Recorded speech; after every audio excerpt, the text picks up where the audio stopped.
Good afternoon. The city is under a freezing rain warning with slippery conditions expected through the evening. Drivers across the GTA are being urged to be cautious on the roads and make sure they're driving to the conditions. CTV's Beth McDonnell has been following the changing conditions and joins us live with more. Beth. Nathan and Michelle, it's expected to be a treacherous and messy day traveling around the GTA. Right now, it's foggy. The rain hasn't started yet. The roads are wet, but not icy. I'm near Highway 400 and Highway 7. That's because everyone north of the 401 is expected to see the worst of this freezing rain system that's on the way. The city of Vaughan has more than 60 trucks across the city on standby to salt roads and sidewalks as needed. Environment Canada says the precipitation is forecast to start any time now over the noon hour and continue through the afternoon and into the afternoon commute. Some snow is also expected further north. So the ice accretion expected, the ice buildup on surfaces, is expected to be 1 to 5 millimeters, which doesn't sound like a lot, but if it comes out of, if you're moving from a clear road area to an icy area, you could be caught off guard. So any ice buildup in these conditions can be tricky for drivers and pedestrians as well. Continuously monitoring the forecast, looking at ground temperatures, looking at travel times, keeping close communication with our operations team to make sure that we're ready to go as needed and can make those sound judgments as they're required. Environment Canada says Toronto could also get some freezing rain, but that chance should decrease the closer you get to the lake. It says the risk of freezing rain should ease up by around 7 o'clock tonight. Reporting live in Vaughan, I'm Beth McDonnell. Michelle and Nathan, back to you. All right, thank you, Beth. We got more news in a moment, but first a look at the forecast. Here's a live look at the city this afternoon. And we've already talked about concerns about driving because of the weather and possible freezing rain into the evening. Jessica Smith has a look at the current conditions. It looks nice and comfortable by the water, but the road's a different story. Temperature-wise, it's actually not too bad, Nathan. We will be above seasonal start to finish today, so that is really going to impact what you see depending on where you are in the GTA and across central and southern Ontario. But regardless, it is going to be a challenging drive through your afternoon and evening. We're watching this push in right now, already impacting areas through Stratford, through Kitchener, through Hamilton, and it's knocking on the door of the GTA as we step into the afternoon. We are under that freezing rain warning here in the city of Toronto across the GTA, so keep that in mind. It is going to impact your drive whether we see a ton of ice accretion or not. We're looking at pretty heavy precipitation as we head throughout that midpoint of our afternoon and onwards. We're sitting, though, on the positive side for the most part, but where we see the cooler temperatures, that's where the bigger risk for that ice accretion and those ice pellets are. So anywhere kind of east of the downtown core. But again, whether it is icy or it is just rain, it is going to be a rough commute this afternoon and this evening. I know a lot of buses are canceled. We're sitting at 1 degree through the islands, through Pearson this afternoon, getting up to 2, but that's when the bulk of this messy weather comes in. Coming up, we will time out your afternoon drive and what you can expect heading into the rest of the week. But right now, it's back over to Michelle. Thank you, Jessica. A man has been arrested in connection with a stabbing near Dundas and Bloor. This happened near Dundas and Jerome Street around 3 p.m. yesterday. Police say a woman in her 70s was taken to hospital with non-life-threatening injuries.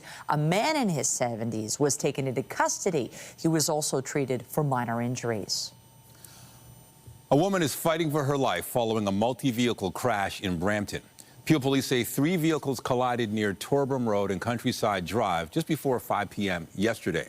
A woman was airlifted to a trauma center in critical condition, while a second person was taken to hospital with minor injuries. All the drivers involved remained at the scene, and an investigation is ongoing.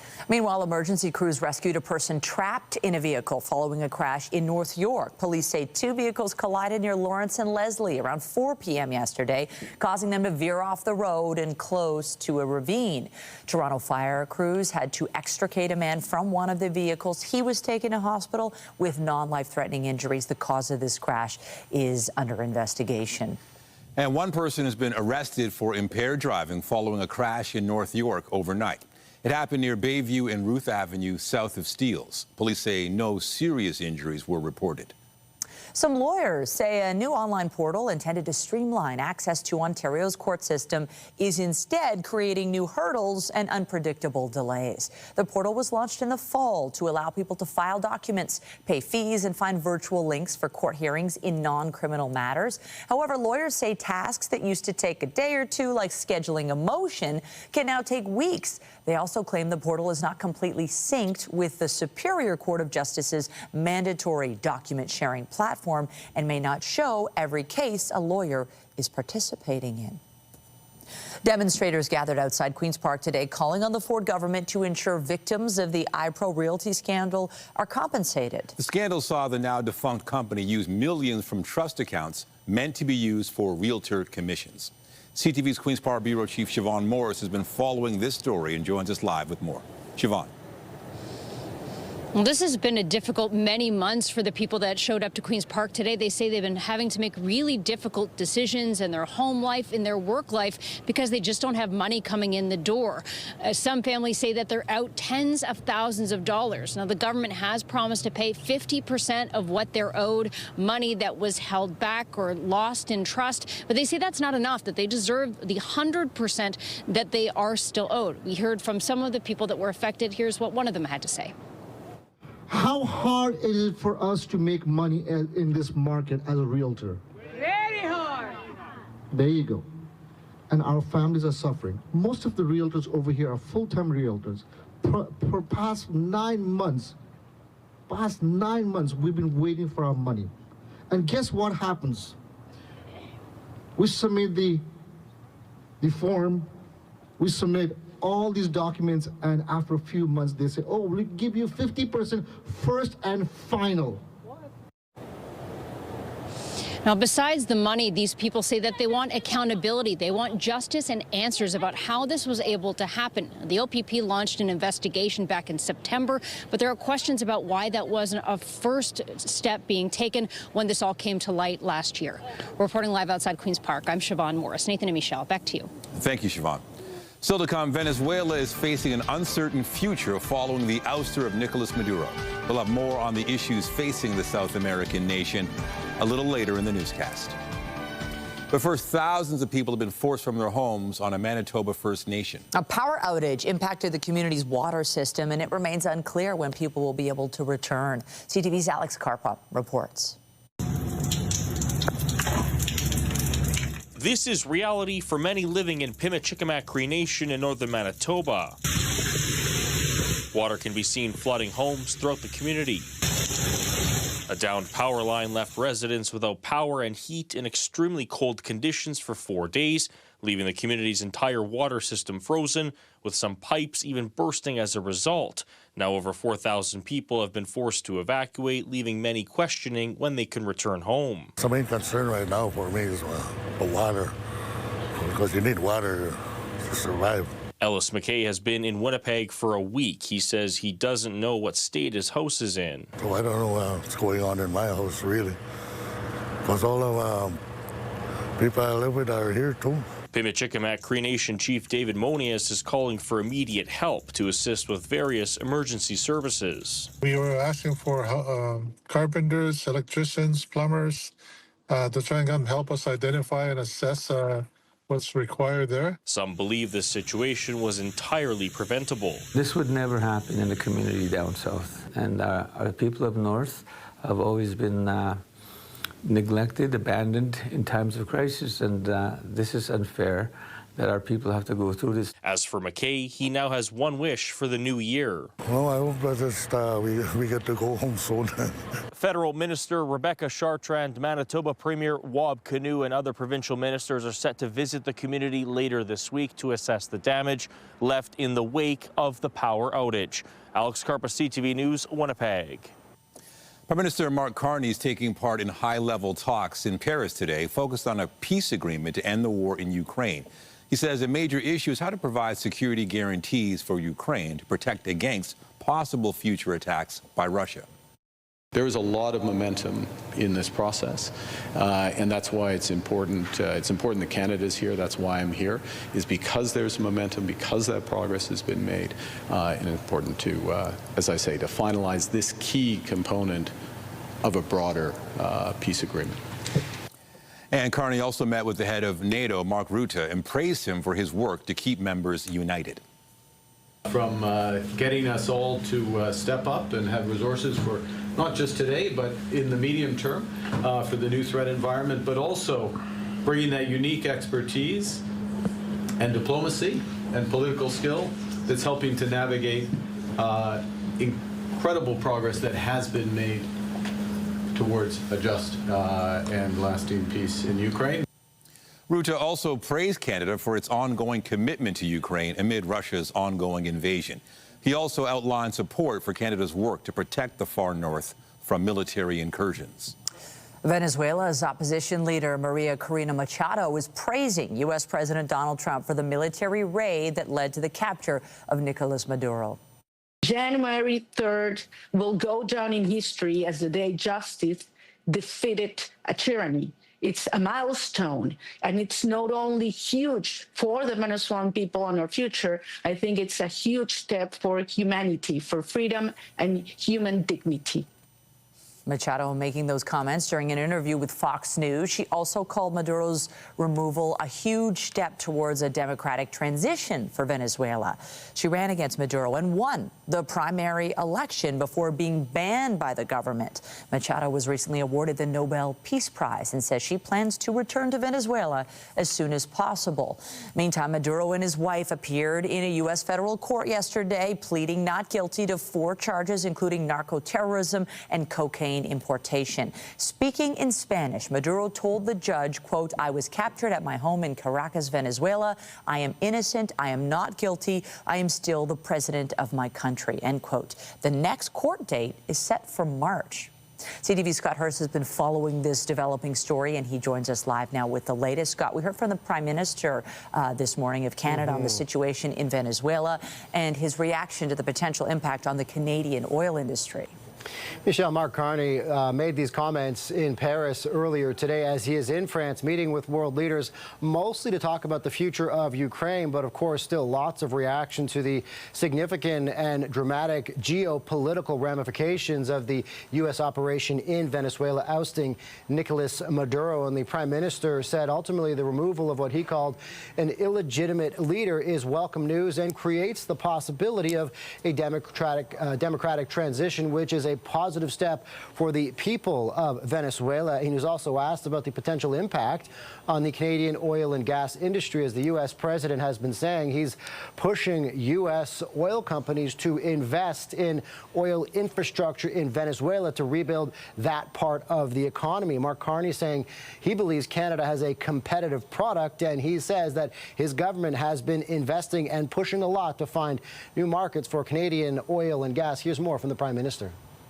We welcome the prospect of peace, a peaceful transition, democratic Venezuela. We welcome the prospect of greater prosperity in Venezuela, but we also see the competitiveness of Canadian oil, and we're investing, or we're putting in place measures so that that's going to happen. Meanwhile, Conservative leader is taking this opportunity to hold the Prime Minister to account and push for more specifics on how his government is helping the oil and gas industry and trying to get it to new markets. And in a letter posted on social media directed to the Prime Minister, it says the official opposition is calling on your government to approve a new Pacific pipeline within 60 days of receiving Alberta's proposal. After all, you were elected, as it says, on a promise to build at speeds not seen in generations.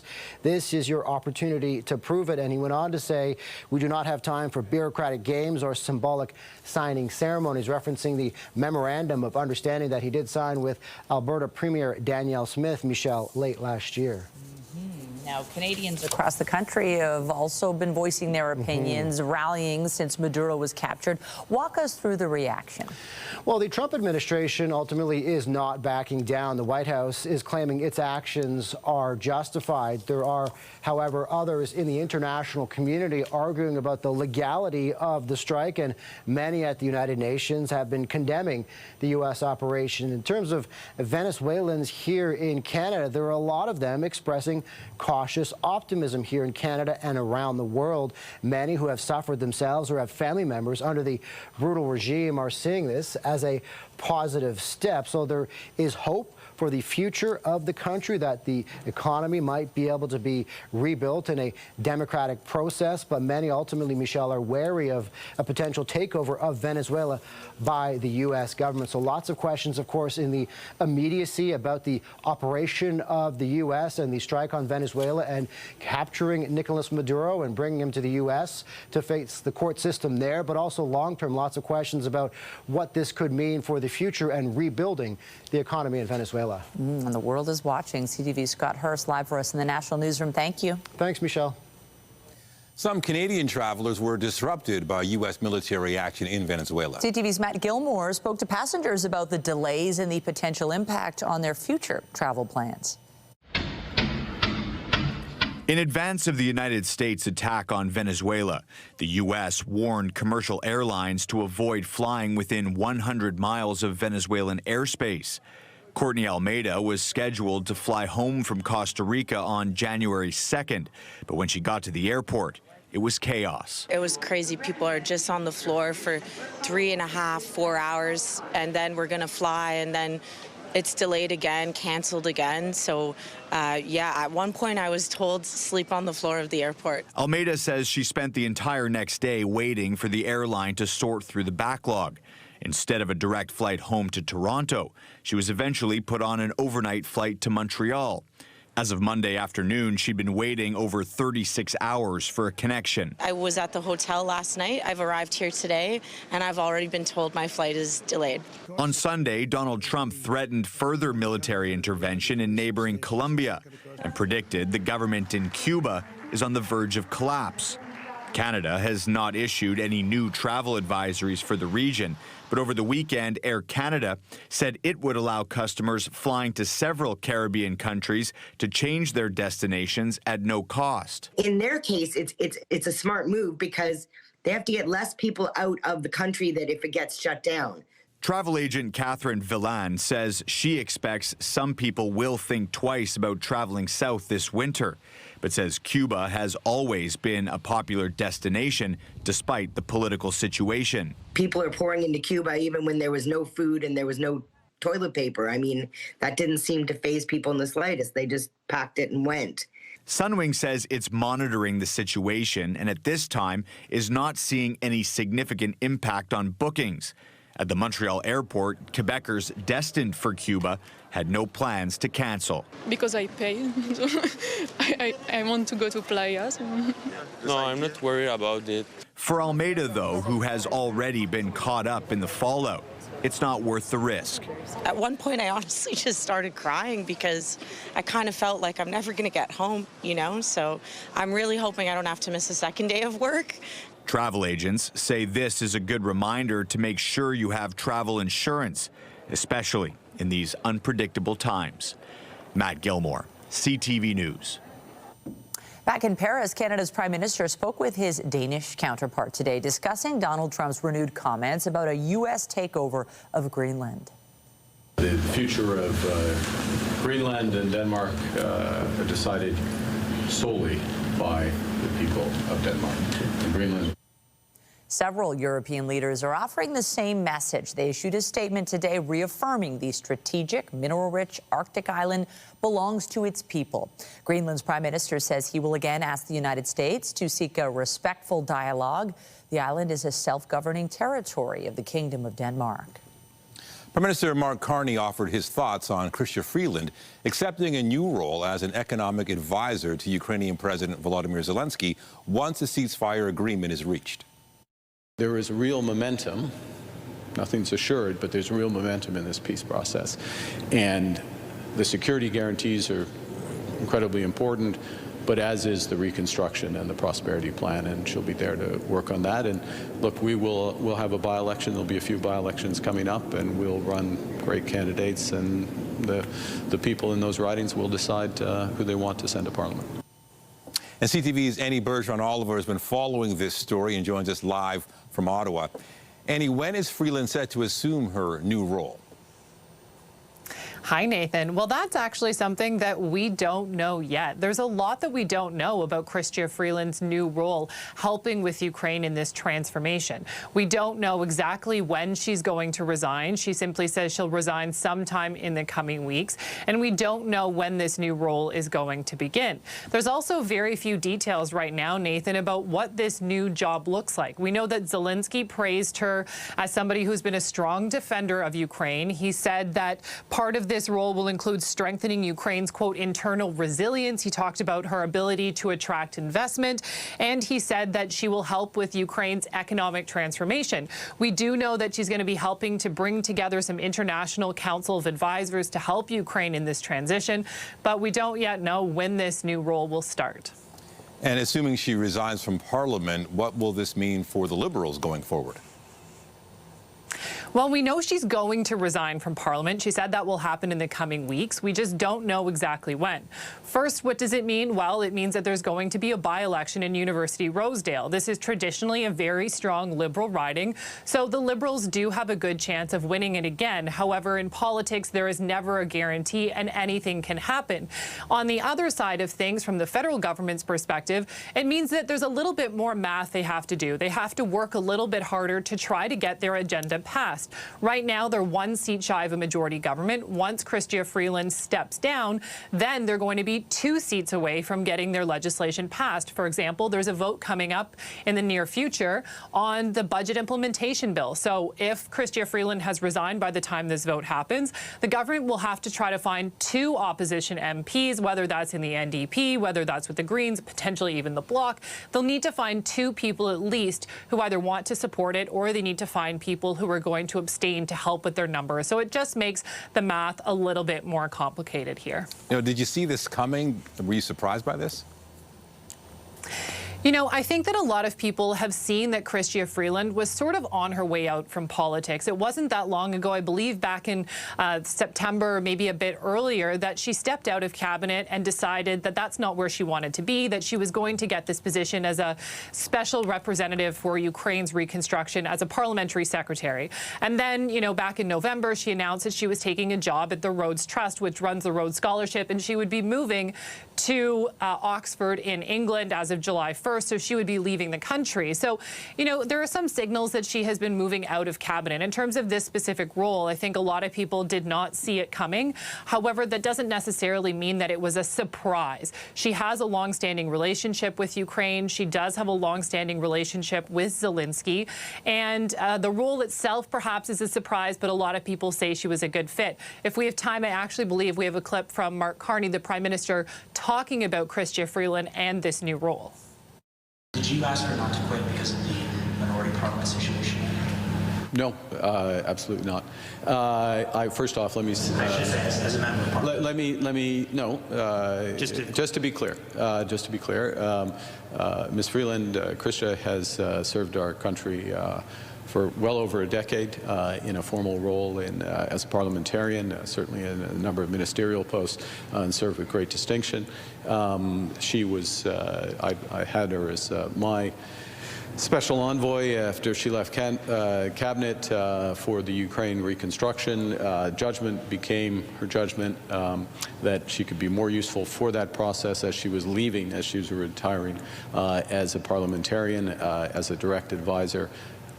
My judgment was that taking that role would be consistent with resigning as an MP. So the big question now, Nathan, is when exactly will this resignation happen? Chrystia Freeland is under a lot of pressure from Conservative MPs, even the NDP's interim leader, Don Davies, who were saying that she should not be able to work for a foreign government while also being a member of Parliament who's paid by taxpayers. So she has announced she will resign in the coming weeks, but for a lot of members of Parliament in the opposition, that's not good enough. They believe that she should be resigning immediately. Nathan? All right. CTV's Annie Bergeron-Oliver in Ottawa. Thank you. Thank you. Today marks 5 years since the deadly riot on the U.S. Capitol following Donald Trump's loss in the 2020 presidential election to Joe Biden. This is our Capitol! This was the scene when an angry mob stormed the Capitol buildings, forcing their way inside while lawmakers tried to escape. Several people died as a result of the attack, and more than 700 people were arrested. Since then, Trump has pardoned nearly everyone who participated in the incident and fired Justice Department officials who prosecuted them. New data from Stats Canada shows spending by international tourists in Canada was up in the third quarter. Tourism spending rose 0.7% as more international visitors spent money across most tourism industries. Accommodation services saw the biggest increase. However, spending by Canadian tourists within the country slowed, increasing by just 0.5%, which was down from the big boost it saw in the second quarter. The number of non-residents traveling into Canada increased in October but declined in November. At the Vatican, a ceremony was held today, officially ending the 2025 Holy Year. Pope Leo closed the holy door of St. Peter's Basilica, symbolically ending a year-long celebration that drew millions of people to Rome. The ceremony preceded a mass celebrating the Feast of Epiphany. The pontiff has now also summoned the world's cardinals to the Vatican for 2 days of meetings starting tomorrow. They will discuss governing the 1.4 billion-strong Catholic Church. Jess.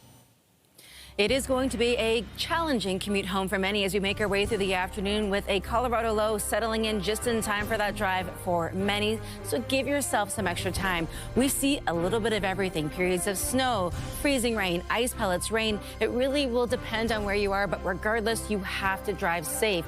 The good news maybe is that we do have relatively mild temperatures, which will help in some aspects. Coming up, I'll have a full look at your long-range forecast. We'll break down who's going to see what and for how long. All those details coming up after the break.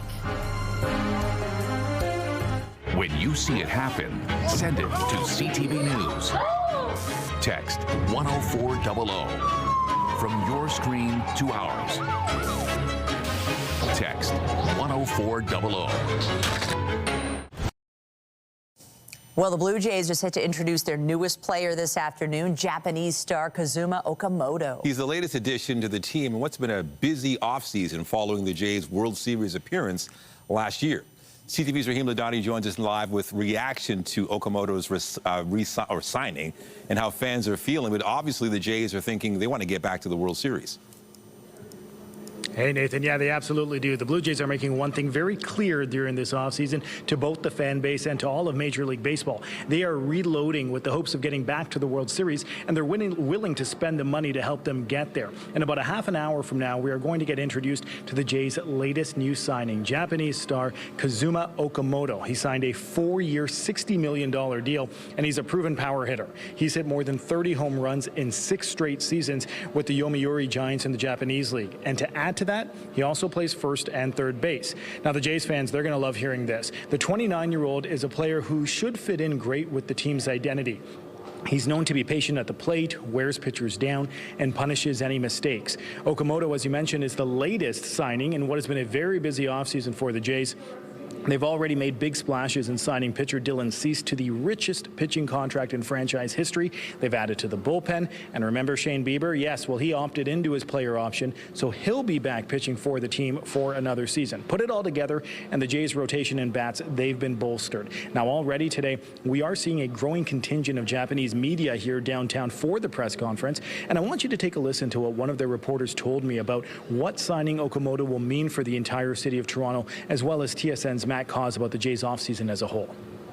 Okamoto is one of the greatest baseball player in Japan, and coming to MLB, I think this is a great thing. And a lot of fans wants to come in Toronto. Even my sister, she's actually from a favorite for a Giants fan, and she's looking forward to visit in Toronto to see him playing. What this means is just how aggressive the Blue Jays have been. This offseason, they've already spent over $300 million in contracts. To put that in perspective, that's 130 more than any other team. They're doing their best to be like the Los Angeles Dodgers. Now, there are still some questions in the Jays roster, most notably, what happens with Bo Bichette? The Jays have already spent a lot of money this offseason, and if they want to sign Bichette, who's a free agent, it's going to cost them a lot more. And so we're going to be looking for some clarity to that question when we hear from Ross Atkins, the general manager, when the Jays introduce Okamoto in about a half hour's time. Reporting live, I'm Raheem Ladani. Nathan and Michelle, I'll send it back to you both in studio. Look forward to the rest of your coverage. Thank you, Raheem. Can't wait till baseball season and nice weather, the dome open, because we're being tested this week. We had some warnings yesterday. Today we have weather warnings of a different kind. Yeah, there's a lot of concern, especially when it gets to the sort of the freezing mark and you got all that snow melting.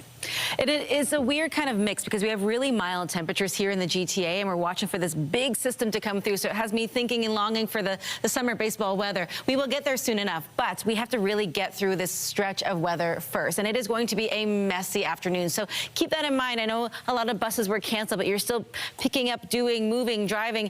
Give yourself that extra time. And if you don't really have to commute later on, probably a good idea to stay put. Weather is brought to you by the Presler Law Firm. Injury lawyers, you don't pay unless they win. Overcast out there, but still okay for now. Okay enough that folks are out enjoying these mild temperatures and having a skate down at Nathan Phillips Square. Now, as we head in towards the later part of our afternoon, that's when the bulk of this active weather rolls in for us.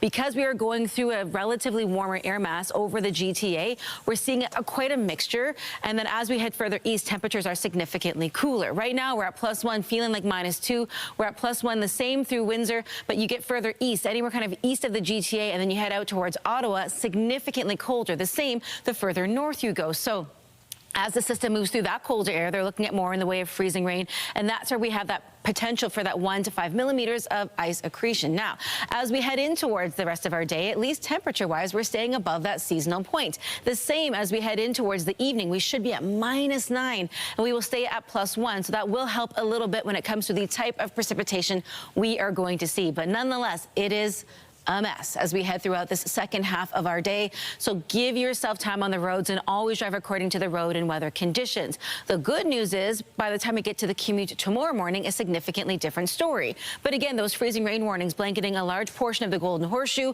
and central and southern Ontario. So timing it all out. Again, as you make your way along the 401, we're looking at that freezing rain north of that. So if you're in Aurora, if you're out through Kitchener, you're down towards Hamilton, you could see that mix. For the downtown core, we're watching for more in the way of a wet snow or just a straight up rain. As we head in towards about 3:30, that's when we see the best chance for us when it comes to that freezing rain. And then behind that, the chance of a little bit of wet snow. But if you're out towards Oshawa, say Durham region, it is going to be messy. You have that freezing rain, but we are all under that freezing rain warning. We head in towards 6 p.m. It falls into more of a straight up rain for us in the downtown core and the bulk of the GTA. But again, if you are north of the 401, you're looking at snow, freezing rain, and that kind of rain snow mix. We get in towards about 10 p.m., still holding on as rain for the downtown core. We get to about midnight, 1 a.m., and the bulk of this is going to be gone. So as we head in towards the very end of our day today, finally some relief, and then we get through Wednesday, just a whole lot of cloud cover out there, and then the sunshine finally returns as we head into kind of that later point of the week. It is going to be challenging no matter where you are in the GTA this afternoon, this evening, so just be careful. Temperature-wise, though, we are holding on well above seasonal right throughout the week. We get into Thursday, 6 degrees, Friday, 7, but more rain on the way. The next time we get close to seasonal is not until Sunday. Hopefully this helps you plan. Nathan, I'll send it back to you. All right. Thank you, Jess. Thanks. The Maple Leafs will be facing off against the Florida Panthers tonight. Now, Domi got it freed up, looking for Matthews, who scores! Austin Matthews became the team's all-time leading goal scorer in their last game on Saturday, a 4-3 overtime loss to the New York Islanders. Puck drop for tonight's game against the Panthers is set for just after 7:30 at Scotiabank Arena. The Scepters will be looking to snap a 2-game losing skid when they face off against the Boston Fleet tonight. Dalton has to score here for the Scepters. And Corrine Schroeder earns her first win with the Torrent. The team is coming off a 3-2 shootout loss to the Seattle Torrent on Saturday. The game was played at TD Coliseum in Hamilton as part of the PWHL's Takeover Tour. Puck drop for tonight's game against Boston is set for just after 7 p.m. in Massachusetts. For a second straight year, Toronto FC will hold most of its training camp in Marbella, Spain. Players are due to report to camp on Saturday in Toronto for medicals. The team will hold 2 training sessions before leaving on January 13th for Spain, where they'll begin a 3-week camp at the Marbella Football Center. The club says preseason games will be announced at a later date. The team is scheduled to return to Toronto on February 15th. Still to come, Canadian energy stocks are looking to rebound following U.S. action in Venezuela. We'll have those details when we return.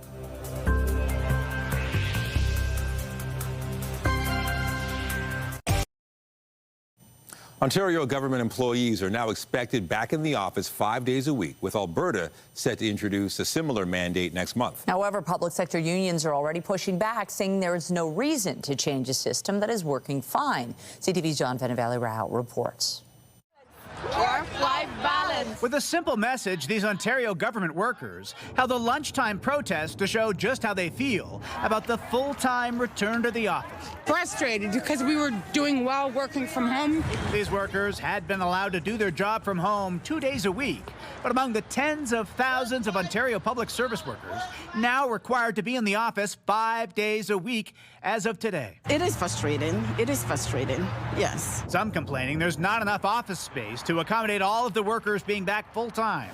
But the Premier says it's all being worked on and will get sorted out. It's great to get everyone back to work like every other normal citizen.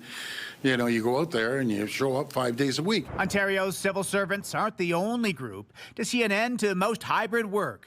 Alberta's public service is returning to full-time in the office in February, as will Rogers Communications, while many of the country's major banks are already back at the office 4 days a week. Employers argue fewer days at home boosts productivity and leads to better collaboration.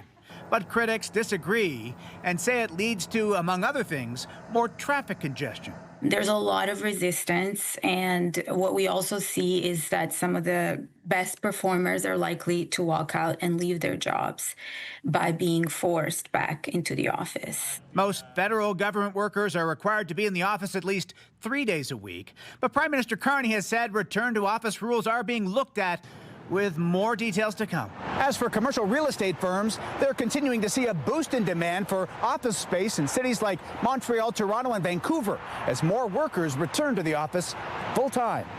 John Rao, CTV News, Mississauga. Canadian energy stocks are looking to rebound today after seeing significant losses yesterday in the aftermath of military action in Venezuela. For more on this, we're joined by BNN Bloomberg's Lindsay Biscaya. So, Lindsay, this is, of course, a big story. What more can you tell us about this? I mean, when we're looking at Canadian energy stocks, it hasn't really been a good news story for these stocks. We saw a big drop yesterday, some of the biggest ones down about 4%. Synovus, for example, was down by about 5%, and that's the biggest drop that stock has seen in 9 months. So we're seeing a little bit of a rebound today, but probably not as much as most Canadian energy stocks would like to see. Synovus, for example, today rebounded by about a percentage point, almost 2%. This morning it's down again. We saw Suncor at almost 2%. Enbridge currently down a little bit now. Canadian Natural Resources also down by 0.1%. So there's not a lot of movement, but it was interesting if you see those charts yesterday that we're looking at BNN Bloomberg, you see this sharp drop on Monday morning when all of this started, when all the trading started happening, and Canadian energy stocks really just taking that hit because, of course, everything that's happening between Venezuela and the U.S., it has Canadian investors who are, or any investors who are investing in Canadian energy stocks, a little bit worried about the future. Well, let's talk about how investors are feeling and where all their fears are coming from. Yeah, so really the situation here, I'm sure, as we've been talking about throughout the day, is Venezuelan heavy crude oil is very similar to Canadian heavy crude oil. And so a lot of investors are worried that in the long run, if the U.S. kind of takes over in Venezuela and gets things up and running, that a lot of that heavy crude that Canada imports to the U.S. to be refined would be replaced with Venezuelan heavy crude instead. So we were speaking with Brian Madden today on BNN Bloomberg, and he was talking a little bit more about some of those concerns. Have a listen. That's sort of a knee-jerk trader's response to something that ostensibly and superficially looks bearish from a supply perspective. And I think the fear that traders may have is that there'll be an onslaught of Venezuelan barrels, which, of course, are substantively identical to the heavy grade and slates of crude like bitumen that we produce in Alberta. and accordingly are going to box out or crowd out Canadian barrels from refineries in the Midwest and the Gulf Coast, which have been specifically engineered and optimized to run heavy slates of crude. And obviously, Venezuelan crude would have a shipping cost advantage. It's much, much cheaper to float the barrels by tanker to the Gulf Coast than it is to rail them or truck them down, or pipe them down, I should say, from Alberta. So important to note those numbers you were just seeing there, some of the Canadian energy stocks, that was before the bell this morning. So they were all trending down. Some of them were up, but not by much. And also something else that Madam was saying that I think is important to point out is for people that are maybe feeling a little bit of concern here is the infrastructure that Venezuela has to extract that oil from the ground is incredibly outdated. Like it would need a lot of updating, a lot of refurbishing. The numbers that we're hearing that Brian Madden was also talking about was $90 to $100 billion that the U.S. or any country would have to spend to get that infrastructure up to the standard it would need to be at to start extracting more oil. That's why Venezuela hasn't been producing as much oil as it has been in the past. And so that's another thing to keep in mind. It would take years for that to happen. Most economists are saying anywhere between 6 to 10 years to get that infrastructure up and running. So still a little bit of a concern for certain parts of the world that Canada does export oil to, like the Gulf of Mexico, for example. But for the most part, it's not going to happen anytime soon. It would take years. Wow. You're also watching the price of copper today. Yes. So this is a different story, but it's also just as interesting if you're looking at commodities. The price of copper reaching another all-time high. It reached one yesterday. Now it's past $13,000 a ton. So this is really interesting to watch, too. This is the first time, obviously, that copper has reached this new high. And it's mostly due to mine outages. There was a few natural disasters that happened in 2025 in copper mines across the world that really slowed down output of copper, the production of copper. But demand has really ramped up, right? You're seeing copper being used. It's used for so many things, wiring, industrial machinery, solar panels, but also with the race for AI and more AI data centers in 2026, copper's a big metal that is used in a lot of equipment in data centers. So a lot of people, a lot of countries are looking for copper, but there's not a lot of it being produced. So that's part of the reason for the all-time high price that we're seeing, and also the concern that the U.S. might actually slap some more tariffs on copper. There's a review coming up in June for unrefined copper, and so that's, driving up that price as well. BNN Bloomberg, Lindsay Biscaya, we've learned a lot having you stop by today. Really appreciate it. Thanks so much. Take care. Have a great day.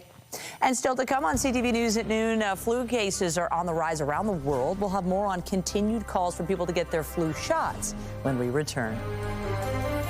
Get Toronto's top stories, breaking news alerts, and watch live. Download the CTV News app. Flu cases remain high across the country, and health experts say it's not too late to get your flu shot. The flu virus, first of all, there's 3 flu viruses that circulate seasonally. They all mutate. That's just what they do. They do this every year. They're going to continue to do this for the foreseeable future. That's what viruses do. And that's why the vaccine is slightly different every year. The flu virus mutates. We try to catch up with the vaccine, and it's a bit of an arms race. This year, the vaccine does not cover H3N2 as much as we would like. It still has some protection, just not as much as we would like. And remember, when we talk about protection, we're not just talking about protection against infection. We're also talking about mitigating severity of infection if you do get an infection and had the vaccine. The World Health Organization says influenza activity is elevated globally, with the H3N2 strain being predominant in most of the world. Doctors are sounding the alarm about a troubling trend among teens and kids, a rise in young people using illegal high-dose caffeine pouches. Yeah, if a person is using these caffeine pouches, you might see that they're more irritable compared to normal. They might have a tremor in their hands and extremities, and it might appear to be more anxious. And, as you mentioned, it's dangerous because a lot of these pouches have doses of caffeine much higher than just a regular cup of coffee. Health risks include cardiovascular issues and gastrointestinal problems. When it comes to caffeine intake for teens, Health Canada advises no more than 2.5 milligrams per kilogram of body weight. And that equates to roughly 1 cup of coffee a day for someone who weighs 125 pounds. You're watching CTV News at noon. We'll tell you what's heading our way weather-wise when we return. Stay with us.